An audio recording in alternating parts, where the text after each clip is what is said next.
banyak yang kecewa waktu beliau akhirnya menerima sebagai Menhan ya, terutama dari para pendukung berpikir bahwa mengkhianati dan seterusnya. Top. Saya pokoknya pengalaman dengan beliau sebagai jubir beliau waktu itu ya belajar banyak lah dari beliau dan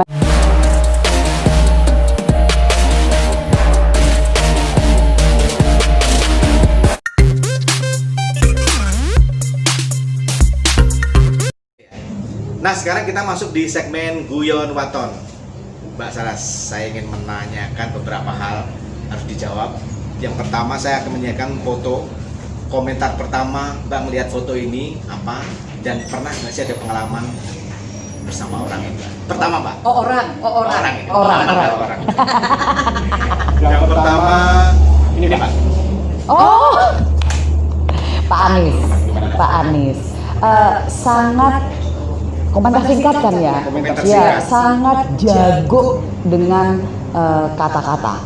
Jadi, beliau ini baru saja saya juga ngobrol sama tim saya, yang istilahnya saya tuh salut sekali dengan beliau karena cara penyampaian, komunikasinya top. Luar biasa. Top. Saya pokoknya pengalaman dengan beliau sebagai jubir beliau waktu itu ya belajar banyak lah dari beliau dan memang beliau akademisi ya, guru gitu kan ya. Saya salutnya betul-betul dengan bagaimana Beliau masih bisa menaruh dirinya itu, memposisikan dengan terus istilahnya siapapun yang dihadapi itu sama, dan narasi dan cara penyampaian itu komunikasinya memang beliau top. Tapi Mbak Rahayu juga kemarin beberapa kali diterpa, diserang live-nya juga menghadapinya juga hampir sama Bapak Adem. Tapi saya masih harus belajar kalau dari segi kata-kata. Jauh.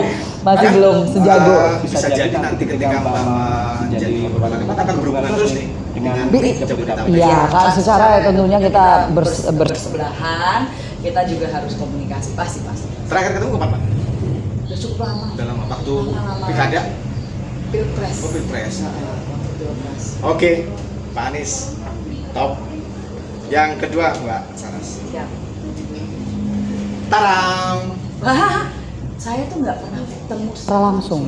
Dulu kader Gerindra ini, Pak. Ya, dengan Mas Ridwan ini saya belum pernah ada hubungan pribadi, bertemu langsung nggak pernah. Tapi tentunya saya salut dengan cara beliau menempatkan diri beliau, itu bisa nyambung. mau itu ke milenial maupun juga ke generasi yang lebih tua. Jadi fleksibelnya beliau itu saya salut di situ. Oke, dulu kader Gerindra ini. Kader sih Banyak sih kader banyak. bukan kader ya, diusung, Dicalonkan. tapi kayaknya belum pernah dia KTA Gerindra, Belum pernah ya. pernah. Tapi dicalonkan. Cuman sayangnya, nah itu ya. Selanjutnya Mbak. Karena saya tentunya waktu itu kan anggota DPR RI dari Jawa Tengah, sering waktu itu ya, maksudnya untuk kita Tiap kali bertemu. Ini juga, saya pokoknya dari semua sosok-sosok ini pasti ada hal-hal yang saya mau petik gitu ya, maksudnya untuk saya belajar. Dan salah satunya adalah beliau itu guyonnya jago. Cara beliau bisa berkomunikasi santai, membuat semua orang merasa nyaman dengan beliau, itu saya masih harus belajar banyak dengan beliau.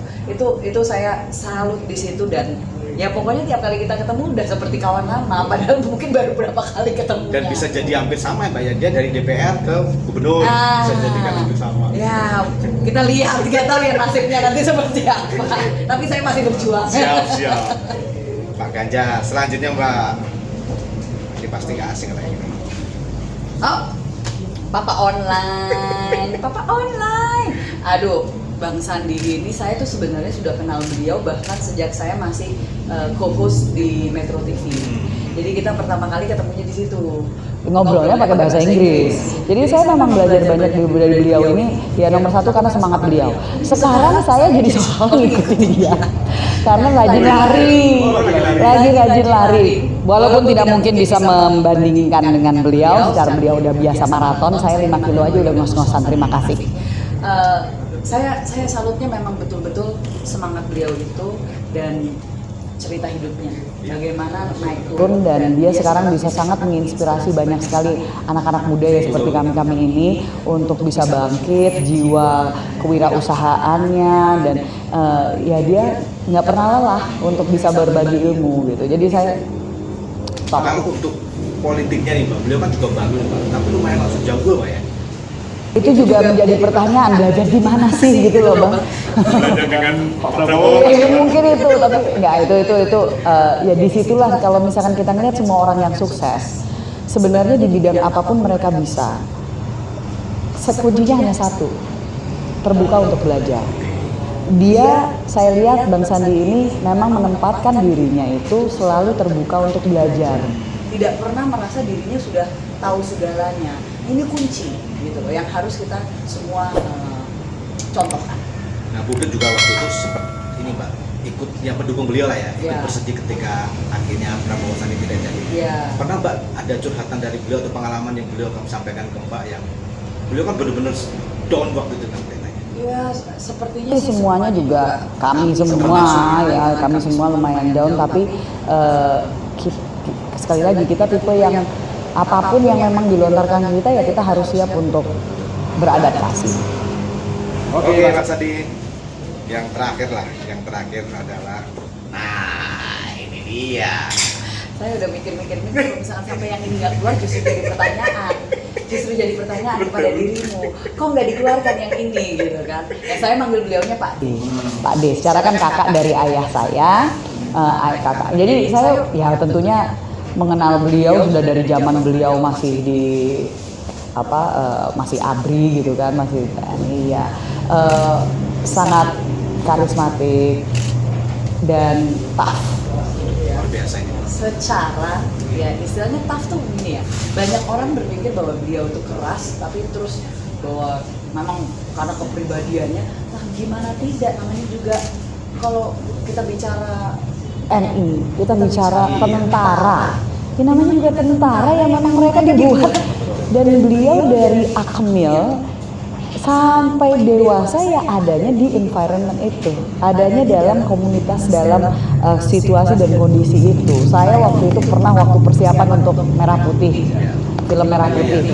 Kita sempat latihan, saya cuma 3 hari, tapi 3 hari pun di pas pampres itu rasanya kayak penggorengan yang saya langsung wah rupanya seperti ini, dan saya hanya bisa membayangkan ini 3 hari aja seperti ini, saya langsung itu mulai terbentuk gitu loh, ketemu sama atasan, mau kita kenal atau tidak. Selama dia adalah prajurit dan dia perwira, udah langsung naik ini tangan, nggak otomatis.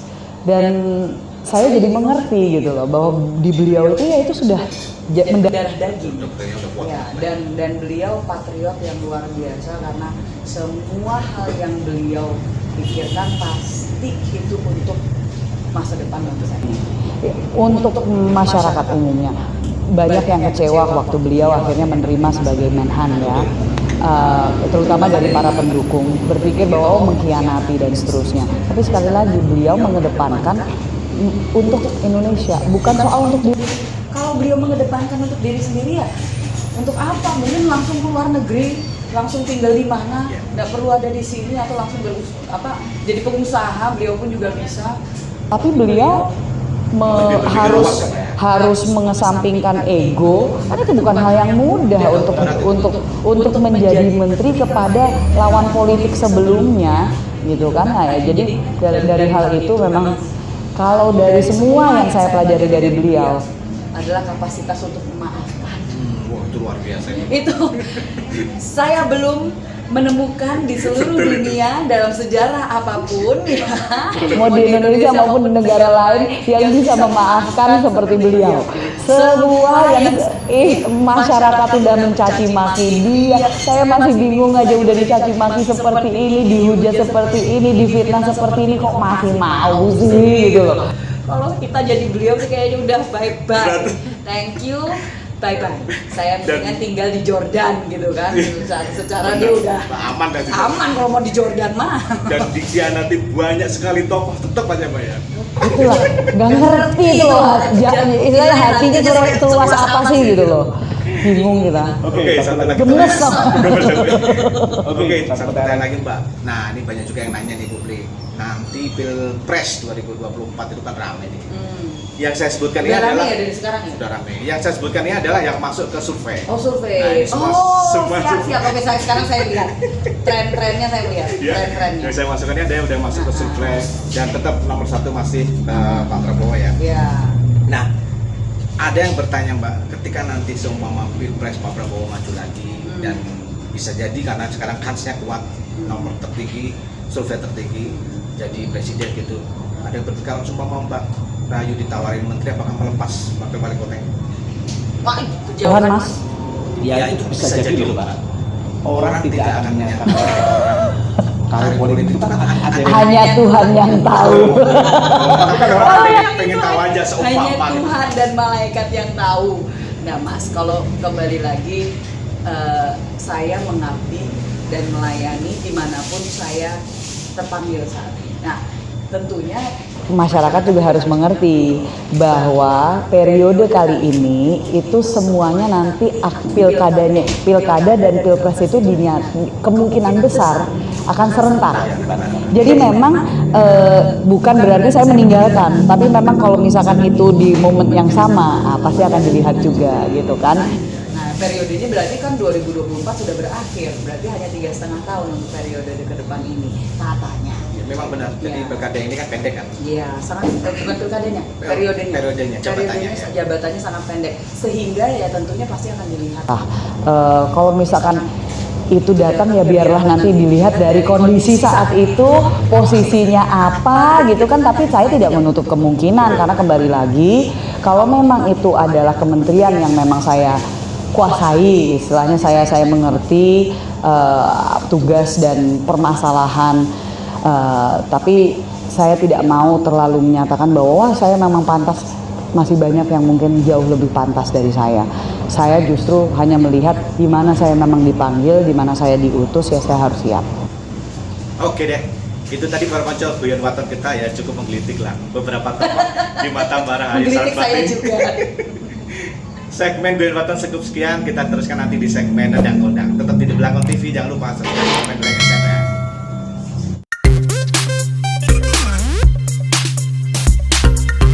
sosok kondang siapa sih yang menginspirasi Mbak Rahayu untuk bergerak di bidang sekarang sebagai politisi dan juga dulu sebagai praktisi dalam bidang lingkungan dan seniman.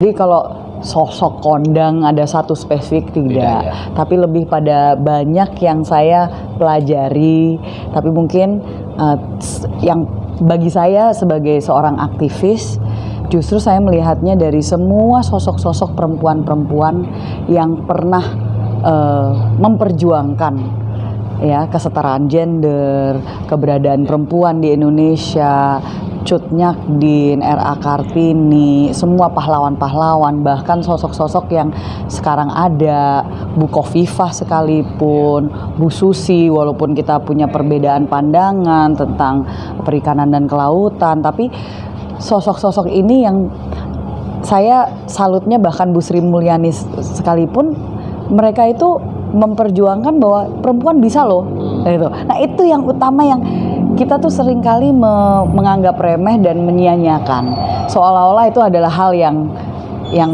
lazim lah ya. Oh ya kita kan harus, dulu nggak seperti ini gitu, dan keterwakilan perempuan pun juga masih harus diperjuangkan untuk suara kita bisa didengar, dipertimbangkan.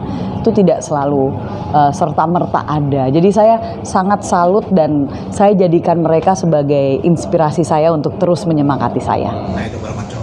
Yang kedua, sosok siapa yang paling berjasa di balik undang yang Mbak Rahayu Sarasvati? Waduh, paling berjasa. Paling berjasa ya mungkin saya sedikit klise gitu kalau bahasa Inggrisnya ya. Tapi saya jujur, di balik saya ini yang mungkin sangat berpengaruh untuk saya bisa seperti saya saat ini ya ibu saya.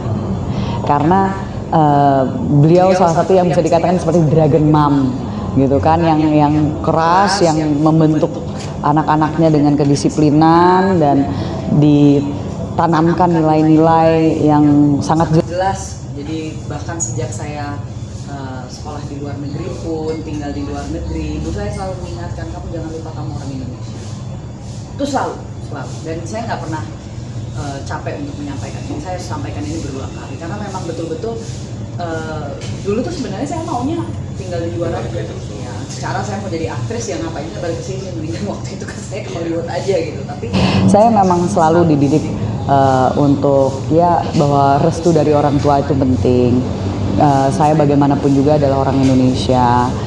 Saya juga dididik untuk kemanapun saya pergi saya harus menjadi berkat. Mengutamakan, bukan mengatasnamakan, mengutamakan iman saya. Hubungan pribadi saya dengan Tuhan, bahwa apapun yang kita lakukan harus dibawa dalam doa, dan kita harus ya beramal dan beribadah dalam segala hal yang kita lakukan. Itu semua adalah, jadi saya sekarang ini ya karena itu saya. Ada pengalaman yang paling Mbak Rahayu ingat ketika melakukan sesuatu tiba-tiba ingat ibu, saya ingat ibu nih, saya ingat ibunya apa? Pernah kan? Secara spesifik sih enggak sih Mas, tapi tentunya terutama kalau saya sedang keliling bertemu dengan masyarakat, nah itu yang mungkin ya, jadi bukan satu spesifik momen, tapi setiap kali saya bertemu dengan masyarakat, saya keliling, karena saya ini udah dibawa ke kampung-kampung udah sejak saya bayi sama ibu saya. Jadi beliau itu di perusahaan ayah saya biasanya yang megang untuk CSR, untuk pendidikan anak-anak para pegawai di pabrik, itu ibu saya. Dan ibu saya ini memang sudah bergerak di bidang sosial ini sudah puluhan tahun. Sekarang ada yayasan pribadi beliau yang Itu sampai cakupannya sampai Indonesia bagian timur, sampai ke Papua juga. Jadi betul-betul panggilan untuk melayani lewat sosial ini itu dari ibu saya. Oke, sosok ibu itu di mana-mana emang membuat motivasi. ibu yang tangguh ya, ibu yang cerdas dan tangguh pasti akan membesarkan generasi yang berkualitas. Quote hari ini. Selanjutnya terakhir nih, sosok kondang yang sampai saat sekarang ingin Mbak Rahayu berkolaborasi atau mungkin ingin ketemu. Oh, jadi yang masih hidup. Betul. Yang masih hidup yang saya Boleh dalam hal privasi artis atau dalam privasi seni peran atau mungkin dalam politisi. Oh, jauh lah itu kalau misalkan untuk sebagai artis, saya dari dulu memang sangat mengidolakan Meryl Streep. Pemeran ya Meryl Streep itu di Hollywood. Kalau bicara dari segi sutradara, Clint Eastwood. Kalau dari segi aktivis, saya sangat suka dengan kalau kita bicara climate change ya, saya sebenarnya belajar dari Al Gore. Ya, saya belajar dari Al Gore. Jadi saya salut sekali dengan upaya sangat aktif. Jadi saya masih dalam Climate Reality Project bersama dengan beliau masih. Untuk banyak ini jadinya. Iya betul, kita terinspirasi. Tapi kalau untuk aktivis gitu ya, untuk terutama aktivis persoalan perempuan, kesetaraan, saya justru sekarang pun juga saya berkolaborasi dengan mereka. Ya mulai dari Bu Lis Markus, dari Bu Nur Syabani Kaca Sungkana, Bu Yuda Irlang, ini semua tokoh-tokoh yang saya hormati, tapi juga saya bersyukur bisa dimentor oleh mereka semua ini. Gitu. Politisi sih kemana disebut Pak? Politisi soalnya Pastilah Pade. Jujur, karena balik lagi kalau politisi itu nggak ada yang sempurna dan banyak dari mereka yang buat saya frustrasi. Tapi kalau menginspirasi saya sih belum ya kalau dari politik. Saya melihat sekali lagi dari misalnya tokoh-tokoh yang tadi kita sebut satu persatu, hal-hal positifnya itu banyak dari mereka. Kalau dari Pak D saya ya lebih dari segi bahwa beliau karismanya itu dan cara beliau memimpin itu ya itu patut acungi jempol. Tapi tidak ada satu figur apalagi sekarang yang saya mau berkolaborasi untuk banyak banyak sekali. Bahkan anak-anak muda banyak. Anak-anak muda banyak yang saya bersyukur justru saat ini pun juga saya komunikasi kencang dengan mereka gitu kan. Kita selalu ya namanya juga anak muda, ayo kita saling dukung satu sama lain walaupun kita lintas partai, lintas pilihan, tapi bagaimana kita bisa berkolaborasi untuk menghadirkan Indonesia yang jauh lebih baik. Oke, Mbak Rahayu, terima kasih atas waktunya. Para konco itu tadi ya, sinau bareng Guyon Waton dan juga nendang kondang bersama dengan calon wakil wali kota Tangerang Selatan. Mudah-mudahan jika Tuhan berkehendak beliau menjadi sukses. Terima kasih atas waktunya Mbak Rahayu. Saya yang terima kasih Mas. Para konco, ojo lali subscribe, komen, like, and share ya di Belakang TV, Belakang Kontrol sini. Assalamualaikum warahmatullahi wabarakatuh.